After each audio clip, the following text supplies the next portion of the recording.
ৰাঙামাটি CLF-ৰ যোৱা 3 বছৰ মই সভানেত্ৰী আছিলোঁ আৰু যোৱা 3 বছৰে মই যেটো CLF-ৰ আমাৰ ফাণ্ডত টকা সোমাইছে সেইখিনি টকা মই আমাৰ গ্ৰাম্য সংগঠন আৰু আত্মসহায়ক গোটৰ আমাৰ চৰকাৰৰ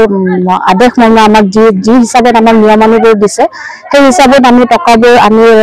তেখেতসকলক দিছিলোঁ আৰু আমি প্ৰতিমাহে টকাবোৰ উঠাইছো মানে কিস্তি হিচাপত উঠাইছো আৰু তেওঁলোকে এইবোৰ টকালৈ বহুতে স্বাৱলম্বিতাও হৈছে যেনেকুৱা বহুতে আঠুৱা চিলাই কৰা বহুতে নিজৰ ঘৰত কাপোৰ চিলাই কৰা কোনোবা আকৌ নিজাববীয়াকৈ দোকান দিয়া এইবোৰ সৰু সুৰা নিজাববীয়াকৈ বহুতে মানে কাম কৰিছে আৰু বহুতে দোকানো কৰিছে আৰু হয়তো কোনোবাই এই টকাবোৰ লৈ ফেলে নিজৰ ল'ৰা বা গিৰিয়েকক দিছে তেওঁলোকে আকৌ সেইবোৰ লৈ মানে ঘৰৰ বিজনেছত কি আগবাঢ়ি গৈছে তাৰপিছত আমাৰ যেটো প্ৰডিউচাৰ গ্ৰুপ বুলি কয় PG গ্ৰুপৰে বহুত টকা পাইছে আৰু সেইবোৰ লৈ আমাৰ মানে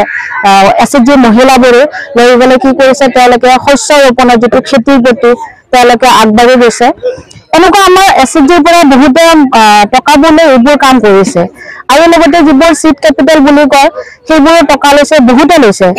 আৰু এইবোৰত গোটেইখিনি অৱদান আছে আমাৰ ব্লক ডিপাৰ্টমেন্টৰ ডিপেন ছাৰৰ লগতে আমাৰ ব্লক কোঅৰ্ডিনেটৰ ছাৰৰ আৰু ডিস্ট্ৰিক্টৰ ছাৰসকলে সবৰে আমাৰ সমানভাৱে আৰু তেওঁলোকৰ বেছি অনুদান আছে তেওঁলোকে ইতিমধ্যে আপোনালোকে গম পাইছে যে আজি আমাৰ দেৱীতোলা উন্নয়ন খণ্ডৰ অন্তৰ্গত ৰাঙামাটি CLF-ৰ AGM-টো হৈ গ'ল য'ত ৰাঙামাটি CLF-ৰ অধীনত থকা 3টা জিপিৰ পৰা বহুতো সদস্যৰ উপস্থিতিত AGM মিটিংখন হ'ল য'ত আমাৰ DMMU ডিস্ট্ৰিক্টৰ ফালৰ পৰা DPM sir DFE young profession আদি কৰিকে সবে উপস্থিত আছিল আৰু তেওঁলোকৰ মহামূল্যবান ভাষণেৰে আজি মিটিংটো কৰা হৈছিল আৰু য'ত আমাৰ CLF-এ কি কাম কৰিছে যোৱা বছৰত কি ইনকাম জেনাৰেটিং কাম কৰিছে কি লাভ হৈছে ক'ত ৰিপেমেন্ট হৈছে হোৱা নাই ততখিনি দাঙি ধৰিছে আৰু ভালকে মিটিংটো সমাপ্ত হ'ল যেটোকে আজি সাধাৰণ সভাত কমিটিখনৰ কথাটো মই আমাৰ ব্লক কোঅৰ্ডিনেটৰক মই ক'বলৈ বিচাৰিছো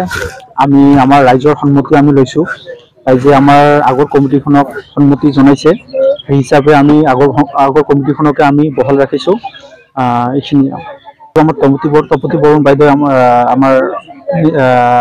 কি হৈছে আমাৰ সম্পাদিকা আমাৰ ফৰিদা বাইদেউ আমাৰ সম্পাদিকা হৈছে আজি আমাৰ এখিনি মান্থলি মাহেকীয়া যিখন অনুষ্ঠান হল আমাৰ ইয়াতে আমাৰ CLF-ৰ যিখিনি হিচাপ নিকাচ আছে আমি ভালকে দিলো ৰাইজক সকলো আখলে আমি হিচাপ নিকাচখিনি দিলো ৰাইজ সন্তুষ্টি হৈছে আৰু সেই সন্তুষ্টি হোৱাৰ ফলত আমাৰ পুৰণা যিখন কমিটি আছে সেইখন বহাল ৰাখিছে